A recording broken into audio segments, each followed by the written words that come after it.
छोटी बहू, हमें तुमसे ऐसी उम्मीद नहीं थी।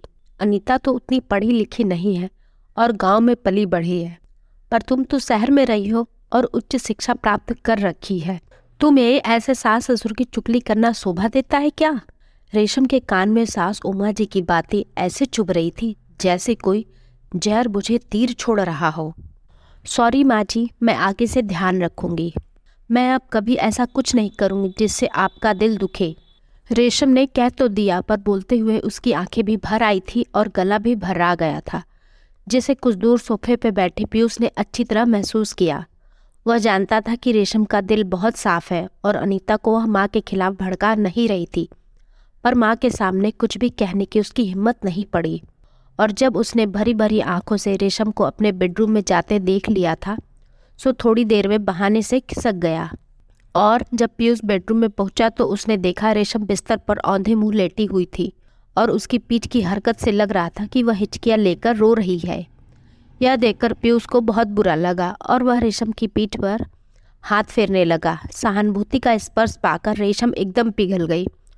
वह और भी जोर जोर से रोने लगी।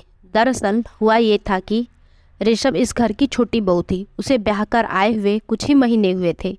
यहाँ आकर उसने देखा कि उसकी जेठानी वैसे तो सास की हर बात पर हाँ में हाँ मिलाती थी, पर उनके पीठ पीछे उनकी खूब बुराई करती रहती थी।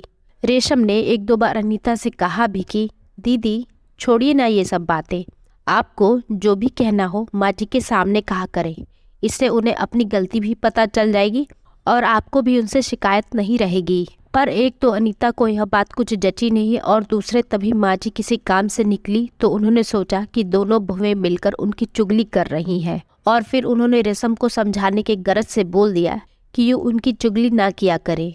इधर पीयूष उसे समझा रहा था और रेशम ने भी ये निश्चय कर लिया था कि वह अब सबसे सिर्फ काम की बात करेगी और जेठानी अगर बुराई करे तो वह बिल्कुल भी नहीं सुनेगी। आज जो गलतफहमी सी हो गई थी, सास को उसे रेशम किसी भी तरह दूर करने की कोशिश जरूर करेगी। रात को रेशम जब सोने गई तो उसके जहन में बस एक ही बात आ रही थी कि काश मैंने जेठानी को समझाया नहीं होता तो माँ जी को गलतफहमी ना हुई होती। रेशम ने एक दीर्घ निश्वास लेते हुए सोचा, कल सुबह उठकर वह माँ जी और अनीता दीदी से फिर से पहले की तरह घुल मिल कर रहेगी। आखिर छोटी छोटी बातों को भुलाकर फिर से प्रेम से रहने का नाम ही तो परिवार है। इस सकारात्मक सोच के साथ ही रेशम को आराम से नींद आ गई। अपनी प्यारी पत्नी को यूं सुकून से सोता हुआ देखकर पीयूष को भी अच्छा लग रहा था।